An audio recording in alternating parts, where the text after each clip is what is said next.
नमस्कार दर्शक बंधु आपण को मु पुणी थे स्वागत करुच्ची ओडिया टीवी यूट्यूब चैनल। आज आपण जो टॉपिकटा रही से टॉपिक हूँ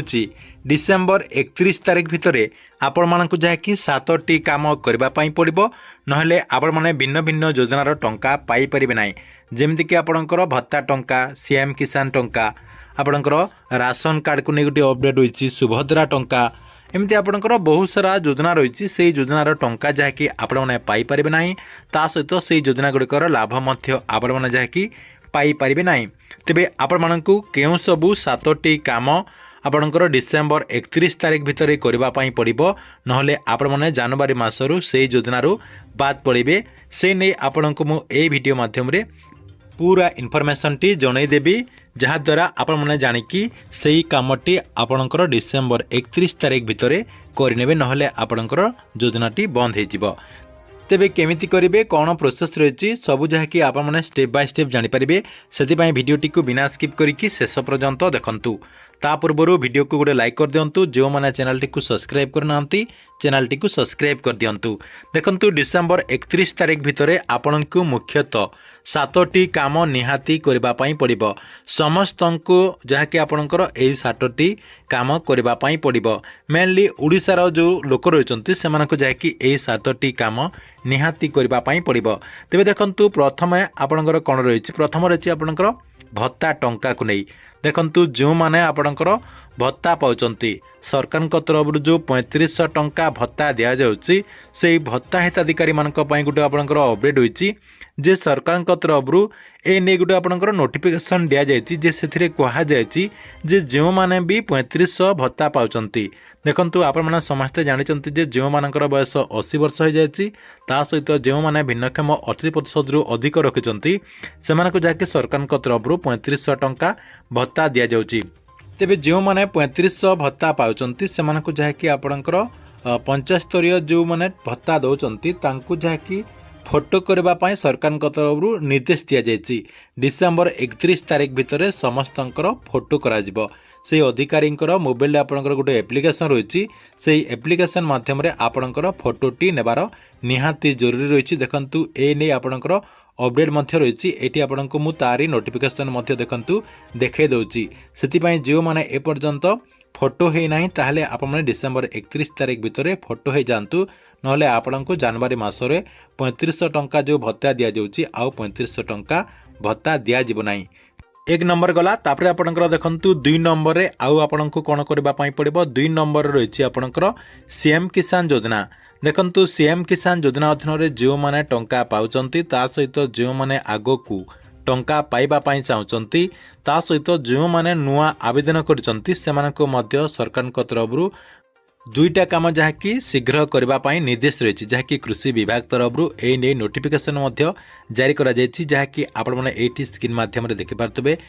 एथिरे मध्य अपडेट होइछि जो माने सीएम किसान योजना अधीन आग को टंका पाइबा पाई चाहती सेमानकर आधार सीडिंग हेइथिबा कथा आपणकर आधार कार्ड टी बैंक अकाउंट रे संयोग होइथिबा कथा ता सहित कृषक पोर्टाल रे आपण माने जाकि रजिस्ट्रेशन करिथिबा कथा आपण माने जदि आग को टंका पाइबा पाई चाहती आधार सीडिंग ता सहित कृषक पोर्टाल रे रजिस्ट्रेशन यही 2टा काम आपण मानकु डिसेंबर 31 तारीख भितर करबा पाई पड़िबो जहा द्वारा आग को सीएम किसान योजना अधीन टंका जहाँकि आपण माने पाई परिबे एटा आपणकर 2 नंबर काम गला 3 नंबर कामटी रही आपणकर आधार कार्ड एवं पान कार्ड देखंतु आपणक पाखरे जदि पान कार्ड रही एवं से पान कार्ड रे आपणकर आधार कार्ड टी जदि लिंक नाही ताहले आपण मानक पई मध्य डिसेंबर 31 तारीख लास्ट डेट रही डिसेंबर 31 तारीख भितर आपणकर पान कार्ड रे आधार कार्ड टी को लिंक कर दिंतु आपणकर जो पाखरे सीएससी सेंटर रही से सीएससी सेंटर को जाइए आपणकर पान कार्ड रे आधार कार्ड टी को लिंक कर दिंतु जदि आप डिसेंबर 31 तारीख भितर यही कामटी न करुँच ताले आपण को 1000 टंकार फाइन लगे आपण मैंने जदि जनवरी मसरे यही कामटी करेंगे ताले आपण को 1000 टंकार फाइन लगे से जो मानकर पान कार्ड रे आधार कार्ड लिंक नहीं यही डिसेंबर 31 तारीख भितर यही कामटी को सारी दिंतु एटा थिला आपणक पई 3 नंबर अपडेट 4 नंबर अपडेट टी कोन रछि देखंतु आपणकर राशन कार्ड को नै देखंतु आपणक पाखरे जदि राशन कार्ड रहिछि एवं ए पर्यंत जदि आपण माने आपणकर राशन कार्ड रे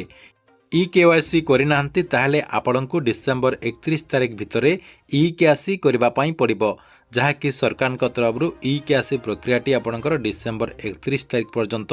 ରଖାଯାଇଛି। କହିବାକୁ ଗଲେ ଆପଣଙ୍କର ଡିସେମ୍ବର 31 ତାରିଖ ୟାର ଲାଷ୍ଟ ଡେଟ୍ ରହିଛି, ଯାହାକି ମାନ୍ୟବର ମନ୍ତ୍ରୀ ମଧ୍ୟ କହିଛନ୍ତି ଯେ ଆପଣଙ୍କର ରାସନ କାର୍ଡ଼ରେ ଇ କେୱାଇସିର ଅବଧି ଡିସେମ୍ବର 31 ପର୍ଯ୍ୟନ୍ତ ରଖାଯାଇଛି। ଡିସେମ୍ବର 31 ପରେ ଆଉ ଆପଣମାନେ ଇ କେୱାଇସି କରିପାରିବେ ନାହିଁ, ଆପଣଙ୍କର ରାସନ କାର୍ଡ଼ଟି କଟିଯିବ। ଯେଉଁମାନେ ଇ କେୱାଇସି ନ କରିବେ ତାଙ୍କର ନାଁଟିକୁ ରାସନ କାର୍ଡ଼ ଲିଷ୍ଟରୁ କାଟି ଦିଆଯିବ। ଏଇଟା ଆପଣଙ୍କର 4 ନମ୍ବର ଅପଡ଼େଟ୍ ଥିଲା। 5 ନମ୍ବରରେ ଦେଖନ୍ତୁ ଆଧାର କାର୍ଡ଼କୁ ନେଇ ବହୁତ ବଡ଼ ଗୋଟେ ଅପଡ଼େଟ୍ ଆସିଯାଇଛି। ଦେଖନ୍ତୁ ଆପଣଙ୍କର ଯେଉଁ ଆଧାର କାର୍ଡ଼ ରହିଛି ସେଇ ଆଧାର କାର୍ଡ଼ରେ ଏବେ ବହୁତ ସାରା ଯାହାକି ଫ୍ରଡ୍ ହେଉଛି, ସେଥିପାଇଁ UIDAI ତରଫରୁ ଆପଣଙ୍କର ନୂଆ ଆଧାର କାର୍ଡ଼ ଆସିଯାଇଛି। ଆପଣଙ୍କର ଫ୍ରଡ୍କୁ ରୋକିବା ପାଇଁ ନୂଆ ଆଧାର କାର୍ଡ଼ ଆସିଯାଇଛି, ଯାହାକି ଆପଣମାନେ ଚାହିଁଲେ ସେ ନୂଆ ଆଧାର କାର୍ଡ଼ଟି ଆଣିପାରିବେ। ଅର୍ଥାତ୍ ସେଇ ନୂଆ ଆଧାର କାର୍ଡ଼ରେ ଆପଣଙ୍କର ଫେସ୍ ତା ସହିତ ଆପଣଙ୍କର QR କୋଡ଼୍ ରହିଛି ଏବଂ ପୁରୁଣା ଆଧାର କାର୍ଡ଼ରେ ଆପଣଙ୍କର ଯେଉଁ ଡିଟେଲ୍ ରହୁଥିଲା ସେଥିରେ ଯାହାକି ବହୁତ ସାରା ଫ୍ରଡ୍ ହେଉଛି, ସେଥିପାଇଁ UIDAI ତରଫରୁ ନୂଆ ଆଧାର କାର୍ଡ଼ ଅଣାଯାଇଛି। ତାହେଲେ ଆପଣମାନେ ଚାହିଁଲେ ନୂଆ ଆଧାର କାର୍ଡ଼ ଆଣିପାରିବେ।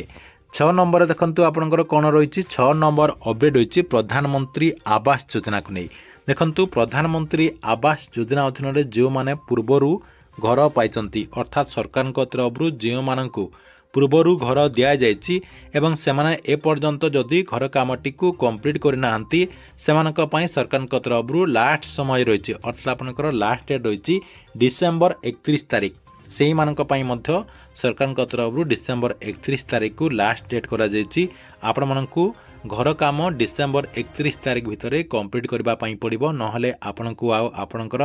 ଯେତେ ବି କିସ୍ତିର ଟଙ୍କା ପେଣ୍ଡିଂ ରହିଯାଇଛି ସେହି ଟଙ୍କାଟି ଆଉ ଆପଣମାନେ ପାଇପାରିବେ ନାହିଁ। ସେଥିପାଇଁ ଯେଉଁମାନେ ପ୍ରଧାନମନ୍ତ୍ରୀ ଆବାସ ଯୋଜନା ଅଧୀନରେ ଘର ପାଇଛନ୍ତି ଏବଂ ଏପର୍ଯ୍ୟନ୍ତ ଯଦି କମ୍ପ୍ଲିଟ୍ କରିନାହାନ୍ତି ତାହେଲେ ଆପଣମାନେ ଡିସେମ୍ବର 31 ତାରିଖ ଭିତରେ କମ୍ପ୍ଲିଟ୍ କରିନିଅନ୍ତୁ। ଏଇଟା ଆପଣଙ୍କର 6 ନମ୍ବର ଥିଲା। 7 ନମ୍ବର ଦେଖନ୍ତୁ ଯେଉଁଟା ଆପଣଙ୍କର ଲାଷ୍ଟ ରହିଛି ସୁଭଦ୍ରା ଯୋଜନାକୁ ନେଇ। ଦେଖନ୍ତୁ ଯେଉଁମାନେ ସୁଭଦ୍ରା ଯୋଜନା ଅଧୀନରେ ଟଙ୍କା ପାଉନାହାନ୍ତି, ଦେଖନ୍ତୁ ଆପଣମାନେ ଯଦି ଏବେ ନୂଆ ଆବେଦନ କରୁଛନ୍ତି ତା ସହିତ ଯେଉଁମାନେ କରେକ୍ସନ୍ କରିଛନ୍ତି, ଅର୍ଥାତ୍ ଆପଣମାନେ ଆଗରୁ ଟଙ୍କା ପାଉଥିଲେ ଏବଂ କୌଣସି କାରଣରୁ ଯଦି ଆପଣମାନେ ସୁଭଦ୍ରା ଯୋଜନାରୁ ବାଦ୍ ପଡ଼ିଯାଇଥିଲେ ଏବଂ ଆପଣମାନେ ଯଦି ଏପର୍ଯ୍ୟନ୍ତ କରେକ୍ସନ୍ କରିନାହାନ୍ତି ତାହେଲେ ଆପଣମାନେ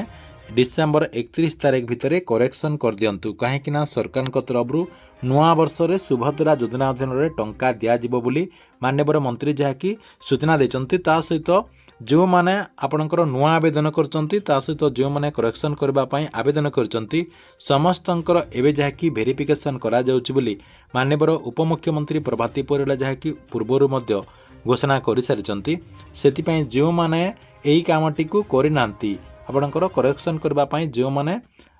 ଆବେଦନ କରିନାହାନ୍ତି ସେମାନେ ଯାହାକି ଆବେଦନ କରିଦିଅନ୍ତୁ, ଯାହାଦ୍ୱାରା ଆଗକୁ ସୁଭଦ୍ରା ଯୋଜନା ଅଧୀନରେ ଆପଣମାନେ ମଧ୍ୟ 10,000 ଟଙ୍କା ଲେଖାଏଁ ପାଇପାରିବେ।